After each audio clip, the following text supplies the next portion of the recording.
Assalamu alaikum everybody. Welcome to all of you to my YouTube channel Tech YouTube, and I am Mohammad Goljar Hussain giving you the presentation. So dear viewers, আজকের এই digital জামানায় এসে আমরা যদি এখনও ব্যাংকে লাইনে গিয়ে দাঁড়িয়ে বিদ্যুৎ বিল দিতে হয়, তাহলে সেটা সব থেকে একটা ভোগান্তির ব্যাপার থাকে। কেননা ব্যাংকে অন্যান্য কাজের পাশাপাশি যখন বিদ্যুৎ বিলটা দেওয়া হয়, তখন আপনাকে দীর্ঘ লাইনে দাঁড়িয়ে থেকে বিদ্যুৎ বিল দিতে হয়। আবার হয়তো আপনি মনে করলেন যে বিদ্যুৎ বিল আমি লাইনে দাঁড়িয়ে দেবো না, বিভিন্ন বিকাশ আউটলেটে গিয়েও কিন্তু আপনি বিদ্যুৎ বিল দিতে পারেন। তো সেক্ষেত্রে কি হয়, বিদ্যুৎ বিল আপনি যদি কোনো বিকাশ আউটলেটে গিয়ে বিদ্যুৎ বিলটা দিতে চান, সেখানে যে বিকাশের যে প্রতিনিধি থাকে বা দোকানদার থাকে, সে কিন্তু আপনার কাছ থেকে অতিরিক্ত চার্জ কেটে নেয়। কিন্তু এমন একটা জিনিস যদি আপনি নিজে নিজে দিতে পারেন, তাহলে আপনার অতিরিক্ত কোনো চার্জ লাগবে না, আর অযথা লাইনে দাঁড়িয়ে ব্যাংকে বিদ্যুতের বিলও দিতে হবে না। তো সেটাই আমি আজকে আপনাদের দেখাবো। জাস্ট আপনার যদি একটা হাতে অ্যান্ড্রয়েড বা স্মার্টফোন থাকে, আর আপনার তাতে যদি একটা বিকাশ অ্যাপটা ডাউনলোড করা থাকে, তাহলে আপনি ইজিলি কিন্তু নিজে নিজেই আপনার বাড়ির বিদ্যুৎ বিলটা ঘরে বসেই দিতে পারেন। সো এই জন্য আপনাকে বেশি কিছু করতে হবে না, জাস্ট আমি যেভাবে দেখাবো সেভাবে করলেই চলবে। So let's get started.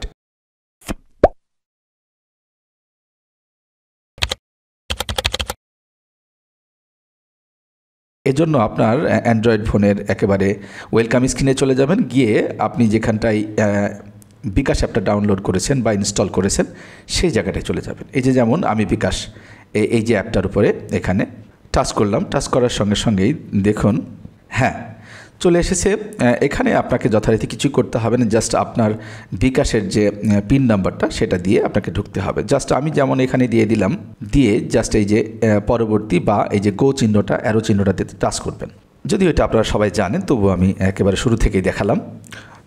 এই যে এখানটায় গিয়ে আপনি আপনার দেখে নেবেন যে আপনি যে বিদ্যুৎ বিলটা দিচ্ছেন, সেই বিদ্যুৎ বিলের জন্য আপনার যথেষ্ট পরিমাণে ব্যালেন্স আছে কিনা, নাহলে ব্যালেন্সটা আপনি বিকাশের আউটলেট থেকে ঢুকিয়ে নেবেন।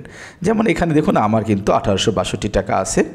আমি এখন বিদ্যুৎ বিলটা দিব কীভাবে। সো আমি এই যে পে বিল, এই যে এখানে দেখুন, এখানে আরও দেখুন অপশনটাতে টাচ করলে আরও সবগুলো জিনিস আপনি দেখতে পাবেন।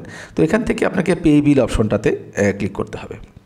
যেহেতু আমি বিদ্যুৎ বিল দিব, তাই এখানে আপনি পল্লী বিদ্যুৎ নাম দিয়ে সার্চ করতে পারেন, অথবা আপনি একেবারে নিচে চলে যাবেন, স্ক্রল করে নিচে চলে যান। আমি আপনাদের দেখাই, নিচে গিয়ে আপনাকে পল্লী বিদ্যুৎ খুঁজতে হতে হবে। দেখুন এখন পল্লী বিদ্যুতের কিন্তু দুইটা অপশন এখানে রয়েছে।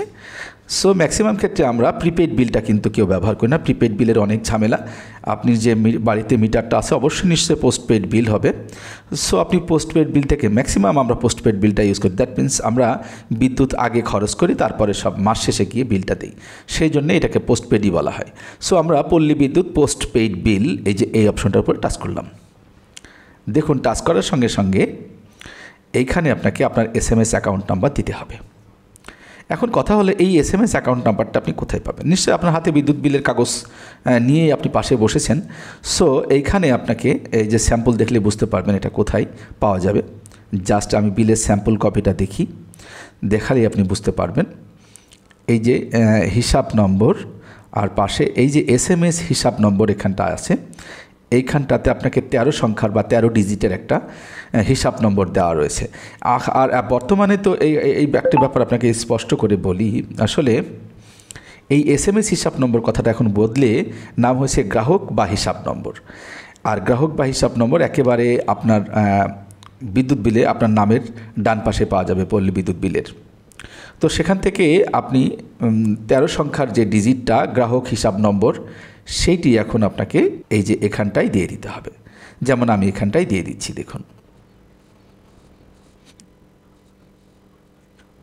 ডিয়ার ভিউয়ার্স, আপনি দেখতে পাচ্ছেন যেখানে SMS অ্যাকাউন্ট নাম্বার আমি দিয়ে দিয়েছি। এটা অবশ্যই 13 ডিজিটের হবে, আপনি দেখে নেবেন। আর এটা এখন SMS অ্যাকাউন্ট নাম্বার নেই, এটাকে এখন নাম বদলে রাখা হয়েছে গ্রাহক হিসাব নম্বর। আপনি এইটাকেই এখানে বসিয়ে দিবেন। সো আমি এখানে বসিয়ে দেওয়ার কিছুক্ষণ পরে দেখুন এই যে পে বিল করতে এগিয়ে যান, এই অপশনটিতে আপনি টাচ করবেন। তার আগে দেখে নেবেন যে আপনার বিলের সময়সীমা। আপনি সব সময়ই মনে রাখবেন যে এখানে লেটেস্ট যে মাস, সেই মাসের বিদ্যুৎ বিল আপনাকে দিতে হচ্ছে। সো আমি দেখুন ডিসেম্বর 2024 এই যে লাস্টের বিলটা আমি সিলেক্ট করলাম। তার মানে এখন কিন্তু পূর্বের বিল বলে কোনো বিল নেই। প্রত্যেকটা মাসের আগের মাসের বিলগুলো যদি আপনার বকেয়া থাকে, সেটা বর্তমান মাসের সঙ্গে অ্যাড করে দেওয়া হয়। সো জাস্ট আপনি যদি পুরো মাসের বিলগুলো একসঙ্গে দিতে চান তাহলে অবশ্যই লেটেস্ট মাসটা বা বর্তমান মাসটা আপনার সিলেক্ট করতে হবে। তো এটা সিলেক্ট দেওয়ার পর পে বিল করতে এগিয়ে যান। এখানটাতে যদি আমি টাচ করি তাহলে দেখবেন ব্যাপারটা কি। হ্যাঁ, এই যে দেখতে পাচ্ছেন আমার এখানে পুরো বিদ্যুৎ বিলের পরিমাণটা 1851 টাকা। এটা অবশ্যই দেওয়ার আগ দিয়ে আপনি আপনার যে পল্লী বিদ্যুতের যে কাগজের কপি সেখানে যে বিলের পরিমাণটা দেওয়া আছে সেটার সাথে মিলিয়ে নেবেন। হ্যাঁ, অবশ্যই দেখবেন এই যে এখানে 1851 টাকা আমার সাথে মিলে গেছে। সো আমি এখন এখানে আর কোনো কাজ নেই, এখন আমাকে পরিশোধ করতে পরের ধাপে যেতে হবে। তো দেখুন এখন আমি এই যে পরের ধাপে যেতে ট্যাপ করুন এই অপশনটাতে ক্লিক করলাম। ক্লিক করার সঙ্গে সঙ্গে আমাকে কিন্তু বিকাশের যে পিন নাম্বার অর্থাৎ আমার নিজের বিকাশের পিন নাম্বারটা এখানে দিয়ে দিতে হবে। আমি যেমন এখানটায় দিয়ে দিলাম, দিয়ে এই যে পিন কনফার্ম করুন অপশনটিতে টাচ করলাম। এখন একেবারেই ফাইনাল স্টেজে রয়েছে, এটা এখন আমাকে শোধ করতে বলছে। সো আমি এখন চাপ দেওয়ার সঙ্গে সঙ্গেই কিন্তু আমার বিলটা পে হয়ে যাবে। যেমন ধরুন পে বিল করতে ট্যাপ করে ধরে রাখুন, আমি ধরে রাখলাম। ওয়াও, এই দেখেন একেবারে নিমিষেই আমাদের বিদ্যুৎ বিলটা দেওয়া হয়ে গেল। আপনারা দেখতে পাচ্ছেন আমার মোবাইলের উপরে পেইড সাকসেসফুলি এখানে সমস্ত কিছু বার্তা উঠছে বা মেসেজও চলে এসেছে, আমার মোবাইলে ম্যানুয়ালি মেসেজও চলে এসেছে। এখন এই পরবর্তী ধাপে দেখুন, দেখতে পাচ্ছেন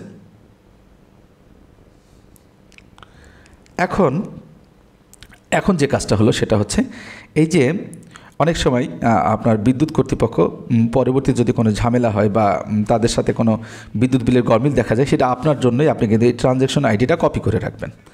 এই যে টাচ করলে কিন্তু এটা কপি হয়ে যাবে। এই যে আমারটা BLV10600J5 এইরকম জাতীয় একটা ট্রানজ্যাকশন আইডি, এটা কপি করে আপনি আপনার যে কোনো জায়গায় সেভ করে রাখবেন। অথবা আপনি যদি এটাকে স্ক্রিনশট দিয়ে রাখেন সেটাও কিন্তু হবে। আমি স্ক্রিনশট দিয়ে রাখলাম। হ্যাঁ, স্ক্রিনশট দিয়ে রাখলাম। এখন স্ক্রিনশট দেওয়া হলে আমি এই যে পরের অপশনে চলে যাব। পরের অপশনে গেলেই দেখুন এখন বলছে হোমে ফিরে যান। তার আগে কিন্তু আপনাকে রিসিট ডাউনলোডটা করে নিতে হবে। এটাই কিন্তু আসল বিষয়, কারণ পরবর্তীতে আপনার বিল নিয়ে যদি কোনো ঝামেলা হয় বা কর্তৃপক্ষ কোনো কিছু জিজ্ঞেস করে, এটা কিন্তু আপনার নিরাপত্তার জন্য আপনি রিসিটটাকে ডাউনলোড করে রাখবেন। ডাউনলোড করে আপনি যে কোনো দোকানে গিয়ে প্রিন্টও দিয়ে নিতে পারেন, প্রিন্ট দিয়ে সেটা সেভ করে রাখ। তো আমি এখানে রিসিপ্টটা ডাউনলোড করে নিব। ডাউনলোড করার কথা বললে অবশ্যই আপনি এই যে ক্রোম ব্রাউজারটাকে সিলেক্ট করবেন। ক্রোম ব্রাউজারটা সিলেক্ট করার পরে একটু ওয়েট করি আমরা। হ্যাঁ, এই যে আমার এটা কিন্তু ডাউনলোড হয়ে গিয়েছে। এখন আমি এটাকে চাইলে দেখতেও পারি, আমার যদি কোনো PDF ভিউয়ার বা অফিস স্যুট থাকে এটা দিয়ে আমি সরাসরি দেখেও নিতে পারবো। যেমন ধরুন আমি এখানে অফিস স্যুট দিয়ে এটাকে ওপেন করে দেখছি যে আমার বিলটা আসলেই আমি সঠিক মতো আমি ডাউনলোড করতে পেরেছি কিনা। হ্যাঁ, এই যে বিকাশ রিসিপ্ট, বিল নম্বর, অর্গানাইজেশন নেম, একদম টোটাল ডিটেইল সহ এখানে সিল সাপোর্ট সহ সব কিছু দেখানো হয়েছে। জাস্ট এটাকে আপনি কি করতে পারেন, এখন এটাকে আপনি শেয়ার করে দিতে পারেন বা যে কোনো কম্পিউটারের দোকানে আপনি যদি মেইল করে দিয়ে সেটাকে প্রিন্ট আউট দিয়ে নিতে পারেন। যেমন আমি এখানে শেয়ার করে আমার মেইলে এটা একজনের মেইলে আমি পাঠিয়ে দিতে পারবো। দেখুন আমি এখানে যে মেইল অপশনটাতে টাচ করলাম, এবার টাচ করেই এই যে আমি মনে করেন আমার বাজারে বা নিকটস্থ কম্পিউটারের দোকানে এটাকে আমি সেন্ড করে দিচ্ছি এই মেলে, মানে এখানে এটা কম্পিউটারের দোকান, এখানে আমি এখান থেকে এটা প্রিন্ট আউট নিব। আর আপনার যদি নিজস্ব প্রিন্টার থাকে তাহলে আপনি ঘরে বসে প্রিন্ট দিতে পারেন। So easy. তো ম্যাক্সিমাম মানুষের যেহেতু এটা নাই, সো আশেপাশে যদি কোনো কম্পিউটারের ঘর থাকে সেখানে গিয়ে আপনি স্ক্রিনশট দিয়েও প্রিন্ট নিতে পারেন বা ইমেল করেও প্রিন্ট দিয়ে নিতে পারেন।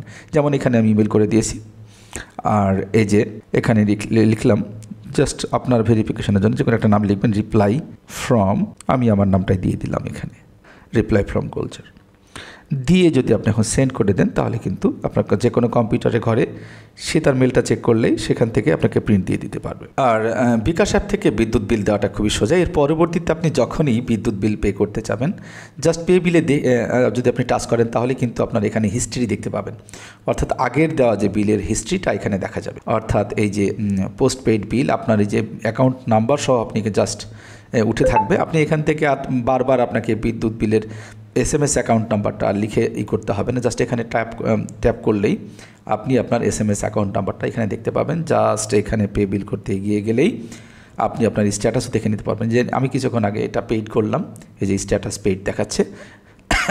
স্ট্যাটাস পেইড না দেখালে আপনি এখান থেকে সরাসরি আবার বিদ্যুৎ বিল দিতে পারবেন। So dear viewers, that's all. This is the all about of the tutorial. I don't know how you enjoy this tutorial. If you enjoy this, please like and subscribe my channel, and see you again. Take care. Bye bye.